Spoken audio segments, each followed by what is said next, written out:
అమెరికాకి China check పెట్టే ప్రయత్నం ప్రారంభించింది. తాజాగా ఏదైతే రేర్ ఎర్త్ మినరల్స్ ఆపేసింది. వాటికి సంబంధించి ఇప్పుడు ఎలక్ట్రానిక్ వెహికల్స్ కావాలన్నా, బ్యాటరీలు కావాలన్నా వీటన్నిటికి కూడా అదే కీలకమైనటువంటిది. దాదాపుగా ప్రపంచవ్యాప్తంగా ఒక రకంగా మోనోపోలీ ఉన్నది చైనా దగ్గర. ఇప్పుడు అమెరికా దాని మీద వేసిన టారిఫ్ల నేపథ్యంలో ఇప్పుడు 100% టారిఫ్లు వేశారు. త్వరలో 500% టారిఫ్లు వేస్తారట. అంటే చైనా ఏం చేస్తుంది, రష్యా దగ్గర నుంచి ఆయిల్ కొని, ఇరాన్ దగ్గర నుంచి కూడా ఆయిల్ కొంటుంది. ఈ కొన్నటువంటి ఆయిల్ని రీసైక్లింగ్ చేసామని చెప్పేసి మళ్ళీ యూరప్ దేశాలకు అమ్ముతుంది.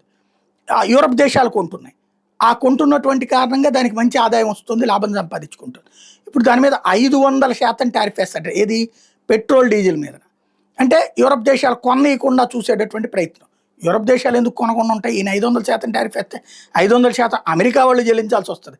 అమెరికా వాళ్ళు కొనరు, బట్ యూరప్ దేశాలు అయితే కొనుక్కుంటాయి. వాళ్ళకి చీఫ్గా వస్తున్న దాన్ని వద్దంటారా, లేదా అమెరికా కోసం అని చెప్పి వదులుకుంటారా? ఇప్పటికే యూరప్ దేశాలు అమెరికా పెత్తందారీతనంతో నష్టపోయి ఆ దేశాల్లో సార్వభౌమాధికారం కోల్పోయామని ప్రజలు తిరగబాటు చేస్తున్నటువంటి వేళ వాళ్ళేమీ అమెరికా చేతిలో బానిసలు కావడానికి సిద్ధంగా లేరు. కాబట్టి చైనా కూడా ధైర్యంగానే ఉంది. ఆంక్షలకి ఎదురెదరం కాదు, ఎదుర్కొంటోంది.